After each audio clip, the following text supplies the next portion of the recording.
नमस्कार साथियों, मैं ओम प्रकाश खोजा आप सबका इस वीडियो में हार्दिक स्वागत और अभिनंदन करता हूं। कैसे हो आप सभी? उम्मीद करता हूं सभी एकदम बढ़िया हो, स्वस्थ हो और अच्छे से अपना अध्ययन कर रहे हैं। आपने मेरे साथ में सामाजिक विज्ञान पढ़ना स्टार्ट कर दिया है, जिसमें पाठ्य पुस्तक चल रही है समकालीन भारत फर्स्ट, जो कि आपको पता ही है भूगोल विषय से संबंधित पाठ्य पुस्तक है आपकी। और इसका अध्याय क्रमांक 3 हम पढ़ रहे हैं, नाम है अफवाह, यानी कि प्रवाहित जल और झीलों के रूप में स्थिर जल का अध्ययन कर रहे हैं इस अध्याय में, जिसमें आज का हमारा बिंदु रहने वाला इस वीडियो का गंगा नदी तंत्र।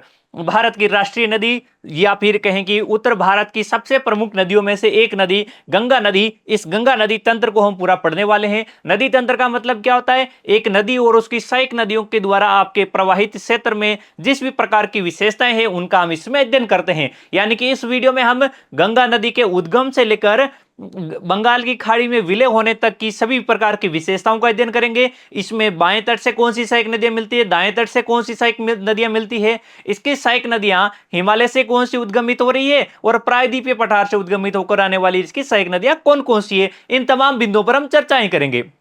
जैसा कि आपको पता है, इस पूरे अध्याय में हम भारत की नदियों और झीलों का अध्ययन कर रहे हैं। तो गंगा नदी से ठीक पहले वाले वीडियो में आपने सिंधु नदी तंत्र के बारे में अध्ययन किया। सिंधु नदी तंत्र कौन सा है आपको पता ही है। सिंधु और उसकी 5 प्रमुख सहायक नदियां, यानी कि कौन कौन सी? पंचनद, झेलम, चिनाब, रावी, व्यास और सतलज। ये इनका उत्तर से दक्षिण का क्रम है, वो याद रखना। और आपके सिंधु सहित इनका उत्तर से दक्षिण क्रम पूछे तो सिंधु, झेलम, चिनाब, रावी, व्यास और सतलज। ठीक है। और इसमें से आपको पता ही है, सिंधु जल समझौता भारत और पाकिस्तान के बीच में हुआ था 1960 में। और इस समझौते के तहत पाकिस्तान 80% जल का उपयोग कर रहा है और भारत इसका 20% जल उपयोग कर रहा है। और भारत पाकिस्तान के बीच में बढ़ते विवादों के बीच में इस जल समझौते को कई बार भारत सरकार के द्वारा स्थगित भी किया जाता है, जैसा कि आप समाचार पत्र पत्रिकाओं में पढ़ते आ रहे हैं। तो हम बात करने जा रहे हैं इस वीडियो में गंगा नदी तंत्र की। अब जब आप गंगा नदी की बात आती है तो आपको कभी ना कभी बचपन में अपने परिवार में बुजुर्गों के द्वारा या आपके दादा नानी के द्वारा, दादा दादी नाना नानी के द्वारा आपको कुछ कहानियां सुनाई जाती है। उसमें गंगा नदी का आपके जिक्र आता है। भारतीय संस्कृति में इस गंगा नदी का जिक्र आता है। आप वेद, पुराण, उपनिषद, इस प्रकार के जितने भी आपके पौराणिक और धार्मिक ग्रंथ देखते हैं उनमें भी इस नदी का उल्लेख आता है। और उस उल्लेख में एक शब्द आप सुनते हैं, वो शब्द है भागीरथी। भागीरथी, ये इसकी पौराणिक मान्यताओं के अनुसार भी इसके उद्गम को लेकर भागीरथी इस प्रकार की कुछ कहानियां होती है। हम उस किस्से कहानियों की चर्चाएं यहां पर नहीं करेंगे। उनको आप बचपन में अपने दादा दादी, नाना नानी इत्यादि से आपने सुन रखा होगा या कहीं पर आपने धार्मिक ग्रंथों में सुन रखा होगा, पढ़ रखा होगा। हम यहां पर बात करेंगे गंगा नदी की भौगोलिक स्वरूप में, यहां से कैसे उद्गमित होती है, कहां पर प्रवाहित होती है। तो उद्गम स्थल की हम बात करते हैं तो इसका उद्गम स्थल आता है आपका गंगोत्री हिमनद। गंगोत्री हिमनद क्या होता है? हिमनद जिस प्रकार से पानी की झील होती है, उसी प्रकार से झील के रूप में अगर बर्फ एक जगह इकट्ठा हो रखा है तो उसे हिमनद, ग्लेशियर या हिमानी नाम दिए जाते हैं। उन्हीं में से उत्तराखंड जिले के उत्तरी भागों में जो पर्वतीय क्षेत्र है उत्तराखंड के, वहां पर एक गंगोत्री हिमनद है। उसी गंगोत्री हिमनद से एक जलधारा निकलती है जिसे आप भागीरथी नदी कहते हैं, जो कि गंगा नदी की मुख्य जलधारा है। अब ये भागीरथी जलधारा उद्गमित हो जाती है गंगोत्री हिमनद से। देखिएगा, इस प्रकार से आपका उत्तराखंड राज्य है तो उस उत्तराखंड राज्य में यहां पर है गंगोत्री हिमनद। ठीक है। और एक यहां पर एक अलकापुरी हिमनद। कौन सा हिमनद है भाई? अलकापुरी हिमनद, आपके बद्रीनाथ के निकट। ठीक है। अब यहां पर ये क्या है? गंगोत्री हिमनद। और ये आपके आता है अलकापुरी हिमनद, जो कि आता है बद्रीनाथ के निकट। अब यहां से जो गंगोत्री हिमनद है, इस गंगोत्री हिमनद से एक जलधारा निकलती है जिसे आप नाम देते हैं आपके भागीरथी नदी। कौन सी नदी नाम देते हैं इसे?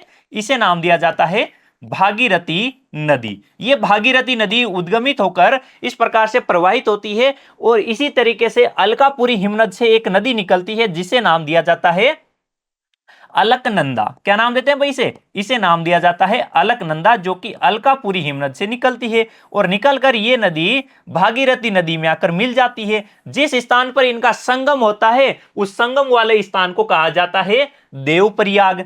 देवप्रयाग कहां पर है? ये भी उत्तराखंड में ही है। अभी नदी उत्तराखंड के पहाड़ी भागों में प्रवाहित हो रही है। और देवप्रयाग से आगे नदी का नाम हो जाता है गंगा नदी। क्या नाम हो जाता है भाई? गंगा नदी। यानी कि 2 जलधाराएं हैं जिसमें मुख्य जलधारा आपके भागीरथी नदी है। ये क्या है? ये इसकी है मुख्य जलधारा।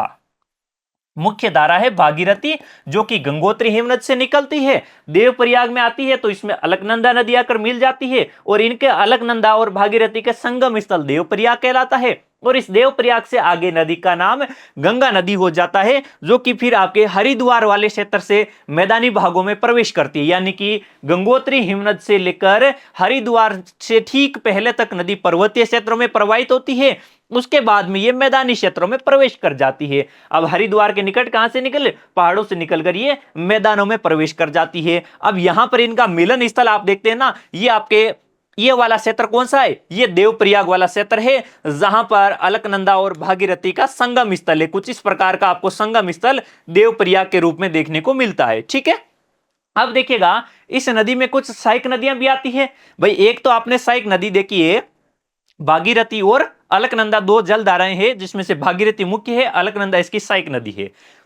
इनका संगम होता है देवप्रयाग में। अब इसी प्रकार से इसमें आपके बहुत सी सहायक नदियां हैं। इन सहायक नदियों को हम दो भागों में बांटकर पढ़ेंगे। किस प्रकार से, कुछ सहायक नदियां हैं जो कि हिमालय पर्वतमाला से निकलकर गंगा में मिल रही है, और कुछ सहायक नदियां हैं जो कि प्रायद्वीपीय पठारी प्रदेश से निकलकर गंगा में आकर मिल रही है। ऐसी नदियों को आप देखने के लिए भारत का मानचित्र देखेंगे, भारत का मानचित्र का अवलोकन करेंगे आप, तो उसमें आपको पता चलेगा कि भाई ये कौन कौन सी नदियां आकर यहां पर मिलने वाली है। ठीक है, इस प्रकार का आपका भारतीय क्षेत्र है।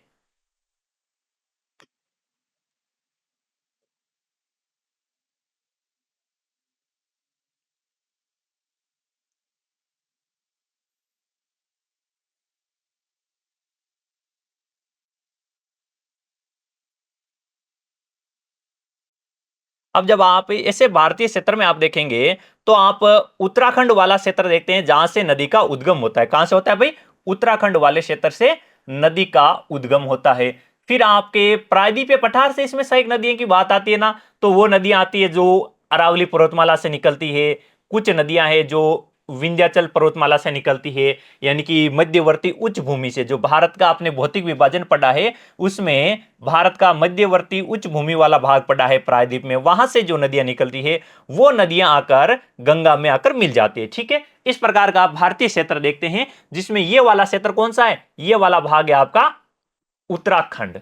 इस उत्तराखंड में आप देखते हैं, जब नदी के बारे में बात करते हैं तो यहां से एक जलधारा आ रही है जिसका नाम है भागीरथी, यहां से जलधारा आ रही है जिसका नाम है अलकनंदा। इन दोनों का संगम हो जाता है, वो स्थान कहलाता है आपका देवप्रयाग। कौन सा स्थान कहलाता है भाई, ये स्थान कहलाता है इसका देवप्रयाग।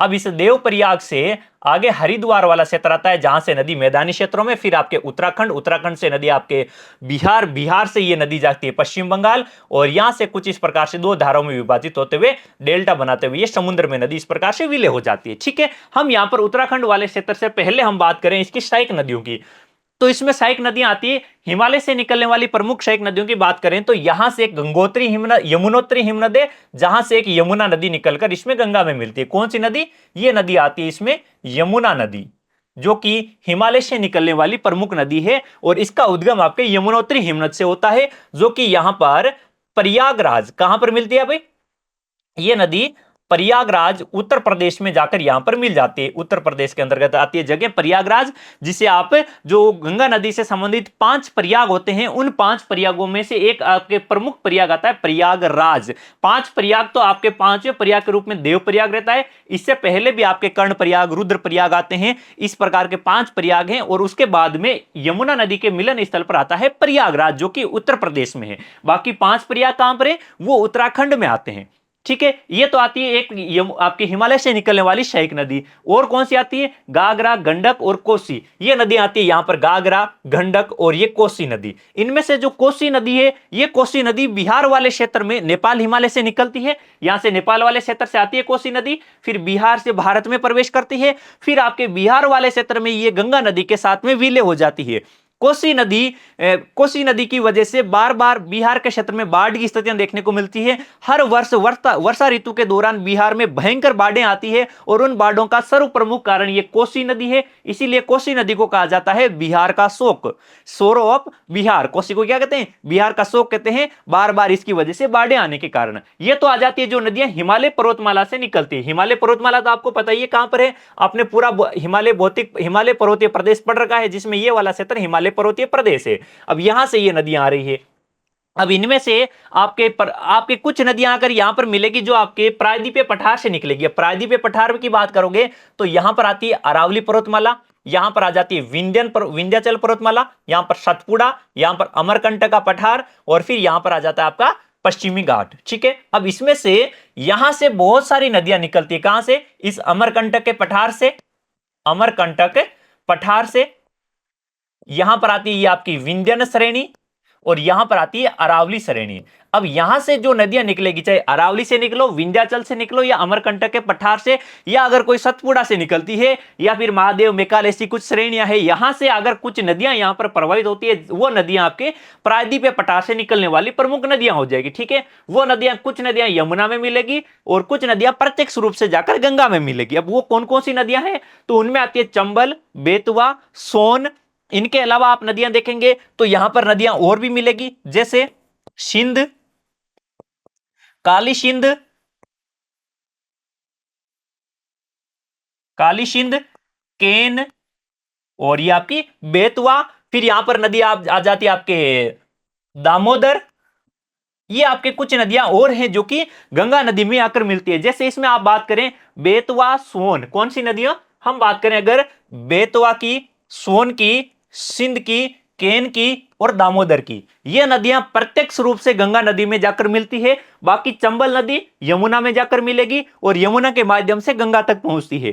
काली सिंध नदी है, ये काली सिंध नदी भी जाकर चंबल में आपके काली सिंध नदी आकर चंबल में मिलती है, चंबल फिर जाकर यमुना में मिलती है। कहां पर मिलती है? यमुना में, और यमुना जाकर गंगा में मिलती है। ठीक है, तो इस प्रकार से आपके ये चंबल और काली सिंध है वो प्रत्यक्ष रूप से गंगा में नहीं मिलती है, अप्रत्यक्ष रूप से जाकर गंगा में अपना जल विलय करती है। ठीक है, ये नदियां, प्रायद्वीपीय नदियां कुछ इस प्रकार से आपके पठारी भागों में से बहती हुई आपके उत्तर के विशाल मैदानी प्रदेशों की ओर प्रवाहित होती है। अब देखिएगा, हम सबसे पहले बात करते हैं गंगा की, हिमालय से निकलने वाली प्रमुख सहायक नदियों की एक एक एवं विस्तार से चर्चाएं करते हैं। सबसे पहले नदी आती है यमुना नदी। यमुना नदी गंगा नदी की सभी नदियों में सबसे प्रमुख और सबसे बड़ी नदी है, और इसका उद्गम आपके होता है हिमालय पर्वतमाला के अंतर्गत ही। हिमालय पर्वतमाला से निकलने वाली लगभग सारी नदियां गंगा नदी में उत्तर दिशा से मिलती है, अर्थात गंगा नदी के लेफ्ट साइड से या आपके बाईं ओर से जाकर मिलती है। अब किस प्रकार से नदी का लेफ्ट और राइट कैसे होता है?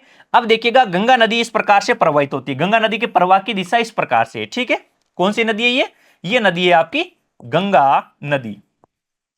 अब इस नदी के आप बीच में ऐसे खड़े हो गए, और बीच में खड़े हो गए तो आपका जो लेफ्ट साइड है, यानी कि आपका जो बायां हाथ है, कौन सा हाथ है? बायां हाथ, यानी कि बाएं हाथ की तरफ की जो दिशा है वो दिशा कहलाता है इसका बायां तट। क्या कहलाता है? बायां तट। और जो आपके दाएं हाथ की ओर का भाग है वो कहलाता है इसका दायां तट। तो जो नदियां हिमालय से निकलकर आ रही है, जैसे हमने बात की पीछे गागरा, गंडक, कोसी, इसी तरीके से यहां पर आपकी एक महानंदा आएगी, यहां पर आपके रामगंगा आती है, शारदा आती है, सरयू आती है। ये सारी नदियां हिमालय से निकलती है, और ये नदियां निकलकर गंगा नदी के बाईं ओर से इसमें आकर मिल रही है। बाईं ओर से का मतलब इसमें उत्तर दिशा से आकर मिल रही है। हिमालय से निकलने वाली यमुना नदी के अलावा सभी नदियां इसके बाएं तट से मिलती है, अर्थात उत्तर दिशा से आकर गंगा नदी में विलय होती है। लेकिन यमुना नदी इनमें से हिमालय से निकलने वाली एकमात्र नदी है यमुना नदी, जो कि यमुनोत्री हिमनद से निकलती है। यमुनोत्री हिमनद, और ये यमुनोत्री हिमनद कहां पर है? उत्तराखंड में है। यहां से निकलती है, गंगा नदी के समानांतर बहती है, और फिर ये इलाहाबाद यानी कि प्रयागराज में जाकर ये गंगा में मिल जाती है। और ये इसके दाएं तट से मिलने वाली एकमात्र हिमालयी सहायक नदी है, जो पहले समांतर बहेगी, फिर इसके दाएं तट से यानी कि दक्षिण दिशा से आकर इसमें विलय होगी। अब जो यहाँ का विलय स्थल वाला भाग है, जिसे आप कहते हैं प्रयागराज, ये प्रयागराज में आपके प्रति 12 वर्ष से यहाँ पर महाकुंभ का आयोजन किया जाता है। और ये आपके भारत में 4 जगह पर महाकुंभ आयोजित किया जाता है, जिनमें से सर्व प्रमुख स्थान आपके ये माना जाता है, सबसे बड़ा महाकुंभ माना जाता है। वो कौन सा है? प्रयागराज, जो कि उत्तर प्रदेश के अंतर्गत है। प्रति 12 वर्ष के बाद में यहां पर आयोजन किया जाता है। ठीक है, अब देखो, जो यमुना है, यमुनोत्री ग्लेशियर से निकलती है, गंगा के समांतर बहती है, प्रयागराज में मिल जाती है, और इसके दाएं किनारे से मिलने वाली सहायक नदी है। अब इसके तट पर आप कुछ पर्यटन स्थल देखते हैं जहां पर आपके देशी विदेशी सैलानी घूमने के लिए बहुत अधिक संख्या में आते हैं। उनमें एक स्थान आता है आपके ये आगरा का ताजमहल। आगरा का ताजमहल जो कि आपके भारत के एक शासक हुए हैं मुगल मुगल काल, जब आप मुगल कालीन इतिहास पढ़ते हो तो उसमें एक शासक आते हैं शाहजहां। उन शाहजहां के द्वारा अपनी बेगम मुमताज के लिए, मुमताज की याद में एक महल बनाया गया आपके, जिसे आप ताजमहल कहते हैं। और इस ताजमहल को देखने के लिए देशी विदेशी सैलानी यहां पर आते हैं। इसे प्यार के प्रतीक के रूप में हालांकि माना जाता है और ये आपके इनको देखने के लिए बहुत से लोग यहां पर आते हैं। और इस यमुना नदी के किनारे बहुत से उद्योग धंधे स्थापित हो रखे हैं, जैसे हरियाणा में, दिल्ली में, और इन उद्योगों की वजह से यमुना नदी प्रदूषित हो रही है। इसी प्रकार से गंगा नदी के तट पर भी बहुत से औद्योगिक नगर हैं, जैसे आप कानपुर देखो। कानपुर जो कि आपके वस्त्र उद्योग के लिए जाना जाता है और वस्त्र उद्योग की वजह से गंगा नदी में आपके प्रदूषण की समस्या देखने को मिलती है। ठीक है, ये आपकी प्रमुख सहायक नदी है यमुना। फिर दूसरी आती है आगे गागरा, गंडक और कोसी। ये वो नदियां हैं जिनका उद्गम हिमालय से होता है। और हिमालय में कहां से होता है? नेपाल हिमालय से। जो आपके हिमालय का भाग नेपाल हिमालय वाला क्षेत्र है, जो कि काली नदी और तीस्ता नदियों के बीच वाला भाग है नेपाल हिमालय, वहां से ही नदियों का उद्गम होता है। और ये नदियां हर साल मैदानी भागों में बाढ़ की स्थितियां पैदा करती है। अब आप कहेंगे कि ये बाढ़ की स्थितियां पैदा क्यों करती है? सबसे पहले तो देखिएगा इनका उद्गम कहां से हो रहा है? नेपाल हिमालय से हो रहा है। नेपाल हिमालय यानी कि हिमालय क्षेत्र से हो रहा है, तो इनका उद्गम किसी ना किसी हिमनद से हो रहा है। हिमनद से हो रहा है तो हिमनद का बर्फ यहां पर पिघलता है, साथ ही साथ यहां पर वर्षा ऋतु में वर्षा जल प्राप्त हो जाता है।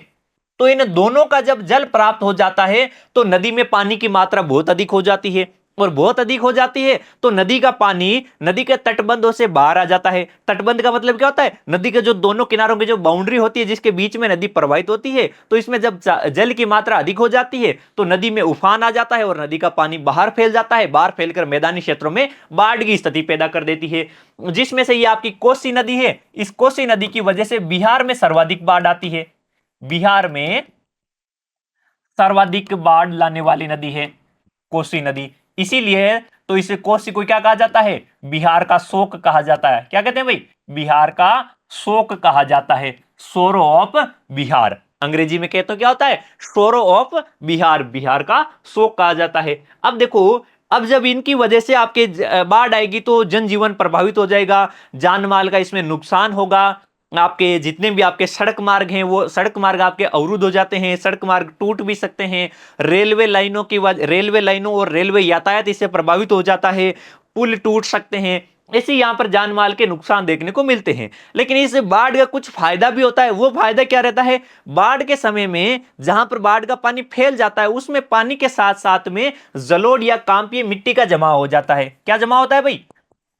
जलोढ़, या जिसे आप कहते हैं कांपीय मिट्टी। इस कांपीय मिट्टी का जमाव हो जाता है और यह मिट्टी आपके अत्यधिक उपजाऊ मिट्टी होती है, जो कि कृषि कार्य के लिए बहुत अधिक उपयोगी होती है। इस वजह से यहां पर बहुत सी फसलें पैदावार की जाती है। जैसे जैसे इन मैदानी क्षेत्रों में जो गागरा, गंडक, कोसी, यमुना, गंगा, इनका मैदानी प्रदेश है। जो कहां पर है? ये नदियां आपके उत्तर प्रदेश और बिहार वाले क्षेत्र में आकर गंगा के साथ में विलय होती है। तो उत्तर प्रदेश और बिहार वाले क्षेत्र में इनके मैदानी भागों में बहुत सी फसलें पैदावार की जाती है, जैसे चावल, गेहूं, गन्ना, इनका बहुत अधिक मात्रा में उत्पादन यहां पर किया जाता है। तो यहां पर ये इन नदियों की वजह से बाढ़ और कृषि के लिए आपके कांपीय मिट्टी का जमाव किया जाता है। तो इनका फायदा भी है और नुकसान भी है, दोनों चीजें एक साथ साथ चलती है, यानी कि नफा नुकसान एक साथ में हमेशा ही चलता रहता है।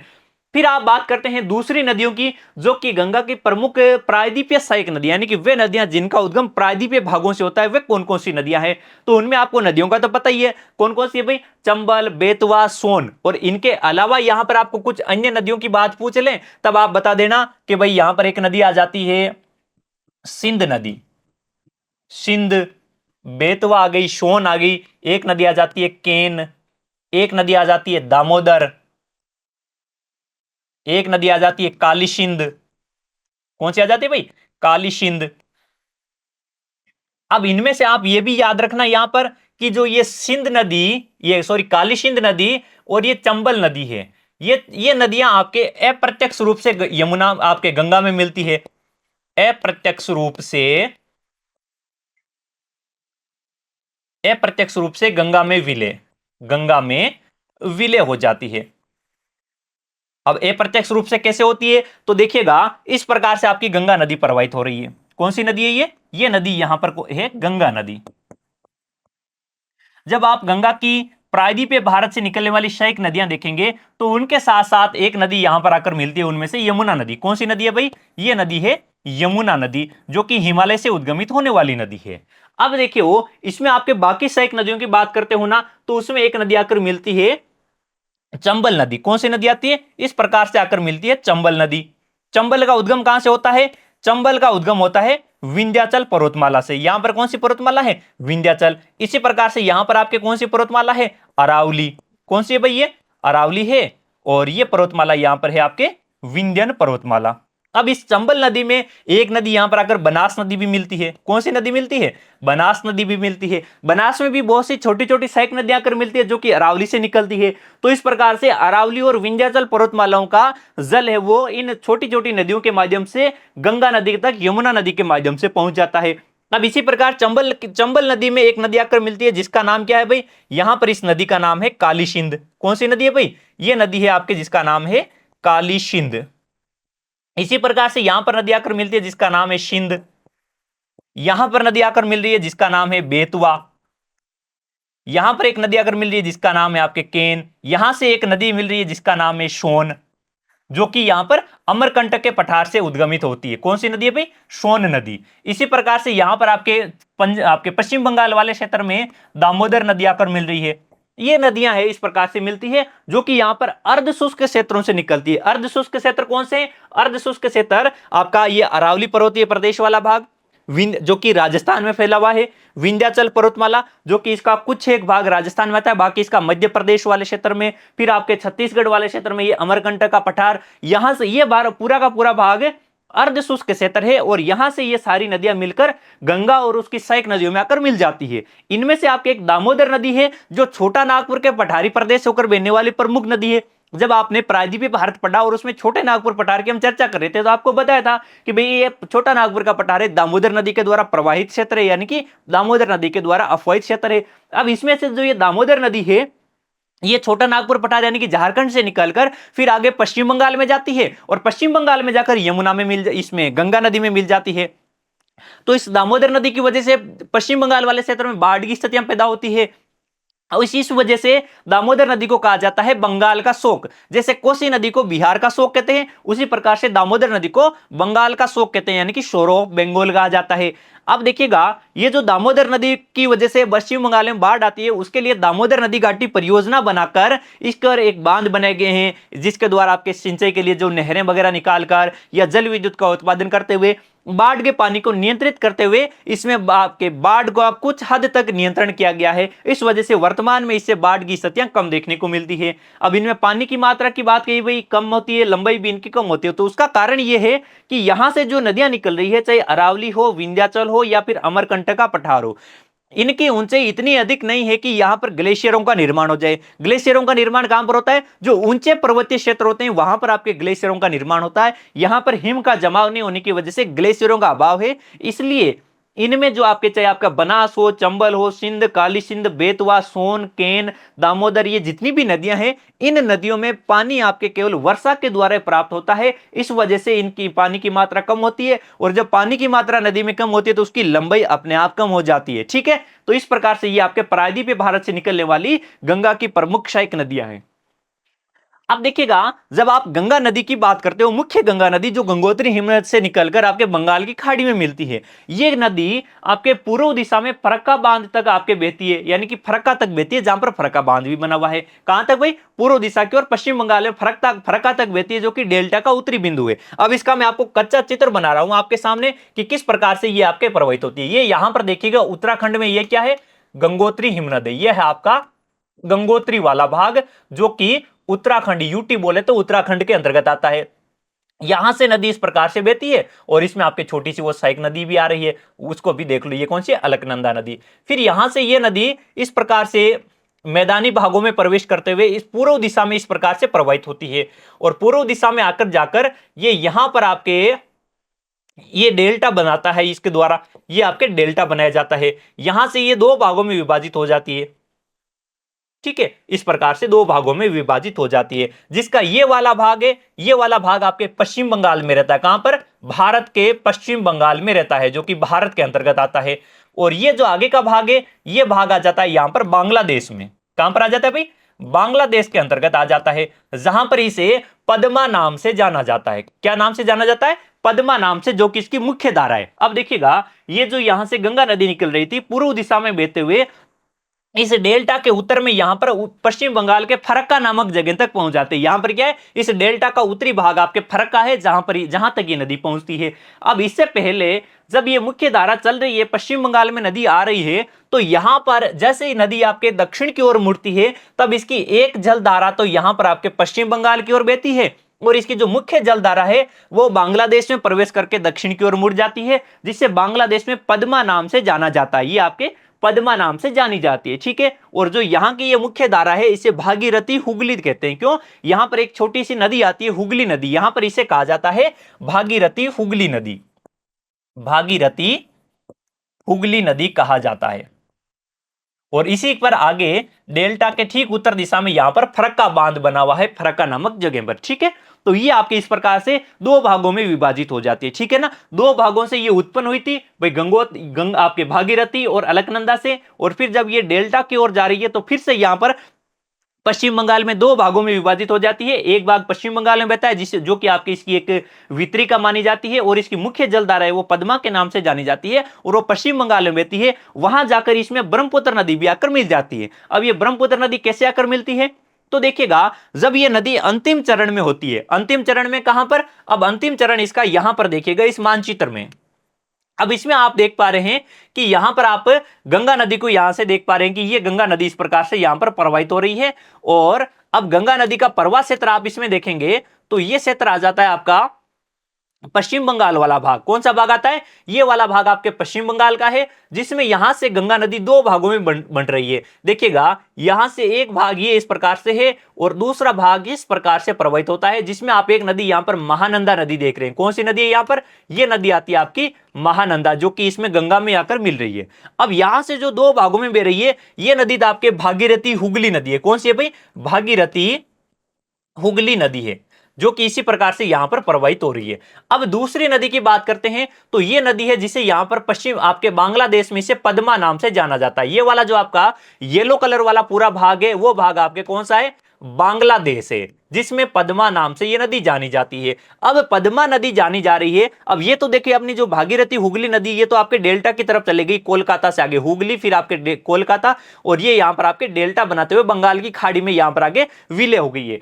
लेकिन जो ये यहां पर आपके पद्मा नदी जा रही है, इस पद्मा नदी में यहां से भारत के जो असम राज्य है, वहां से एक ब्रह्मपुत्र नदी आ रही है। यह ब्रह्मपुत्र नदी यहां से आपके, ये आपका कौन सा राज्य है? यहां पर असम राज्य है, और असम राज्य से होते हुए बांग्लादेश में प्रवेश करती है, और बांग्लादेश में प्रवेश करने के बाद में ब्रह्मपुत्र को जमुना नाम से जाना जाता है। और ये जमुना नदी आकर आपके पद्मा के अंदर विलय हो जाती है, और फिर पद्मा नदी आगे जाती है, तो इसमें एक और नदी आकर मिल जाती है, जिसे आप मेघना नदी कहते हैं। और ये मेघना मिलने के बाद में इस पूरी नदी का नाम आपके मेघना ही हो जाता है। यानी कि जब मेघना नदी आकर फिर आपके डेल्टा बनाते हुए बंगाल की खाड़ी में विलय हो जाती है, तो इस प्रकार से पूरा आपका जो ये डेल्टा बना है, ये डेल्टा गंगा और ब्रह्मपुत्र नदियों के द्वारा निर्मित है। कौन सी नदियां? गंगा और ब्रह्मपुत्र के द्वारा निर्मित है, जिसे कहा जाता है सुंदरवन डेल्टा।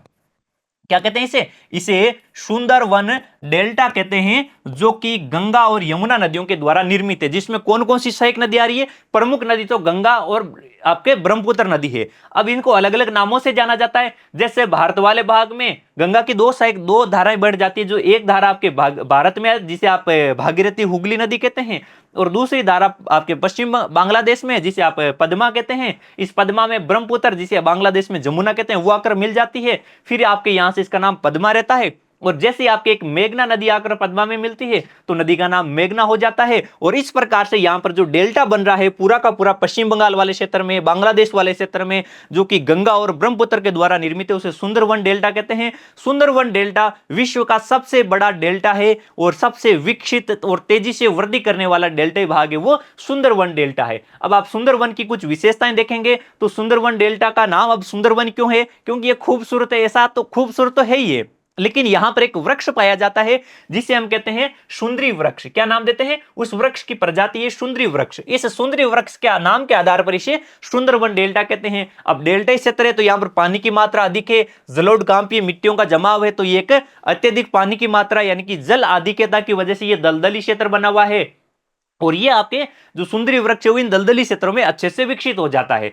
अब ये दुनिया का सबसे बड़ा और तेजी से बढ़ने वाला डेल्टा है और यहां पर अगर वृक्ष अधिक हैं, वनस्पतियां बहुत अधिक है, पानी की मात्रा बहुत अधिक है, तो यहां पर आपके जीव जंतु भी बहुत अधिक होंगे और उनमें सबसे प्रमुख जीव पाया जाता है, सबसे प्रमुख जानवर पाया जाता है वो है रॉयल बंगाल टाइगर। जो आपके बाघ हैं जिसे आप टाइगर कहते हैं, उस टाइगर की प्रजाति है रॉयल बंगाल टाइगर। वो इसे सुंदरवन डेल्टा में बहुतायत में देखने को मिलता है। ठीक है, अब देखिएगा नदी की लंबाई की बात करते हैं। आप नदी की लंबाई की बात करोगे तो ये भारत में प्रवाहित होने वाली नदियों में से सबसे लंबी नदी है।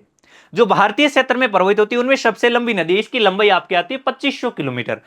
अब आप इससे पहले तो कहेंगे कि सर हमने पढ़ा है कि आपने पिछले वीडियो में बात की कि सिंधु नदी की लंबाई 2900 किलोमीटर है। तो याद रखना वो सिंधु नदी भारत में तो केवल तिब्बत वाले क्षेत्र में बहती है, छोटी सी मात्रा है, बाकी तो अधिकांश लंबाई उसकी पाकिस्तान में है। तो भारत में बहने वाली नदियों में सबसे अधिक लंबाई आपकी इसी की है 2500 किलोमीटर। अब इसमें एक जगह आती है अंबाला। अंबाला कहां पर है? अंबाला जगह है आपके पंजाब में। पंजाब में जो ये अंबाला वाला भाग है ये सिंधु और गंगा नदियों के बीच में जल विभाजक क्षेत्र है। अब ये किस प्रकार से है तो इसके लिए आप देखिएगा, यहां पर आप देख रहे हैं ये यमुना नदी है। ये कौन सी नदी है भाई? ये नदी आपकी यमुना नदी है। अब यहां पर कौन क्षेत्र देखेंगे तो यहां पर देखिएगा ये आता है लद्दाख, ये जम्मू कश्मीर, हिमाचल प्रदेश और ये वाला भाग आता है पंजाब का। और पंजाब में यहां पर आपके अंबाला है।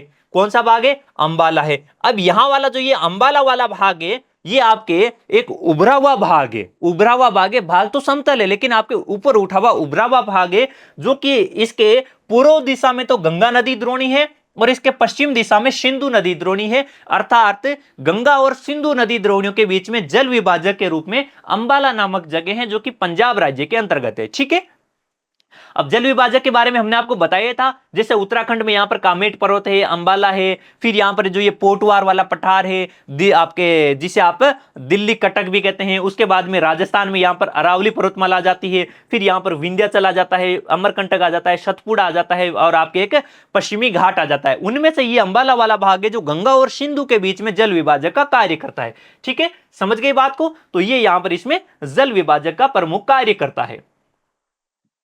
अब आगे बात करते हैं तो यहां पर जो अंबाला से सुंदरवन तक आपके मैदानी भूभाग है। कहां से? अंबाला, जहां से आपके सुंदरवन से अंबाला से लेकर सुंदरवन तक, ये यहां पर क्या है भाई? यहां पर है आपके अंबाला और यहां पर है ये सुंदरवन डेल्टा। कहां पर है भाई? ये आपके गंगा जो आपके भारत वाले क्षेत्र में ये यहां पर आ जाता है आपका सुंदरवन डेल्टा। सुंदरवन डेल्टा, इसके बीच का जो ये मैदानी भाग है, इस पूरे मैदानी भाग की लंबाई कितनी है? इसकी लंबाई आती है 1800 किलोमीटर। कितनी आती है? 1800 किलोमीटर। जब इस लंबाई के साथ में इसकी ढलान की बात करते हो, ढलान क्या होता है? ढलान भाई आपके क्षैतिज के साथ में झुकाव, भूमि का क्षैतिज के साथ में जो झुकाव होता है उसे ढलान कहते हैं। यानी कि जैसे आप देखते हो ना, जब आप मकान बनाए आपके घर पर, जैसे आपके पिताजी के द्वारा मकान बनवाया जाता है तो उसमें आप मिस्त्री या कारीगर होते हैं, उनसे देखना कि वो कहेंगे कि आपको ढलान कितने इंच की रखनी है। यानी कि जो यहां वाला भाग है, जो मकान का आपका पीछे का भाग होगा और ये मकान का जो आगे का भाग होगा जहां पर आपको पानी उतारना है, तो कहेंगे कि इस भाग से कितने इंच की ढलान रखनी है। उसका मतलब होता है कि ये भाग आपके यहां पर है तो इससे ये वाला भाग कितने इंच नीचे रखा जाए। जैसे इस वाले भाग से, इस दीवार से इस दीवार के बीच, इस दीवार से इस दीवार तक आपको 1 इंच की नीचे रखनी है। यानी कि मान लो कि ये दीवार आपके 10 फीट ऊंची है, यानी कि सतह से 10 फीट ऊंची है और इस दीवार को कहेंगे कि आपको 10 फीट 11 इंच रखनी है, तो ये आपके 1 इंच नीचे हो जाएगी तो ढलान इसे 1 इंच का आ जाएगा। और इसे अगर कह देंगे कि इसको हमें तो 9 फुट ही रखना है, तो यहां पर कहेंगे कि भाई ये 10 फुट है और ये 9 फुट है, तो ढलान आपके 1 फुट की हो गई। तो ये आपके ढलान होती है कि इसकी ढलान कितनी हो गई? 1 फुट की हो गई। 1 इंच नीचे है तो उसकी ढलान 1 इंच हो गई। तो इसी प्रकार से जो यहां पर अंबाला वाला भाग है, इस भाग से सुंदरवन वाला भाग है वो 300 मीटर नीचा है। यानी कि ढलान कितनी है, ढलान में 300 मीटर की कमी आ रही है। इसे दूसरे शब्दों में कहें तो अंबाला से लेकर आप सुंदरवन तक आपके सीधा चलोगे तो यहां पर प्रत्येक 6 किलोमीटर की दूरी पर ढाल में 1 मीटर की गिरावट आती है। कितनी, 6 किलोमीटर चलने पर 1 मीटर की आपके ढलान में कमी आती है। तो आप 1800 मीटर चलेंगे तो आपके 300 मीटर का आपके ढलान देखने को मिलता है। ठीक है।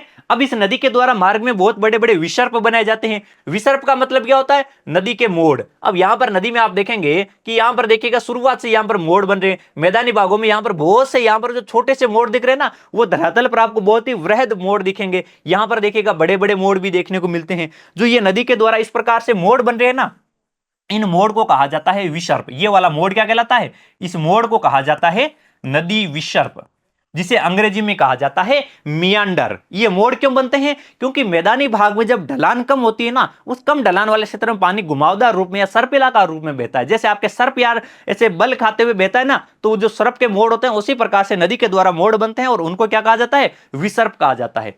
अगर ढलान अधिक होता है ना तो नदी के द्वारा मोड़ नहीं बनते, पानी तेजी से बह जाता है। और ढलान कम होता है तो पानी की गति कम रहती है, तो उस समय वो ऐसे बल खाते हुए बहता है, लहराते हुए बहता है।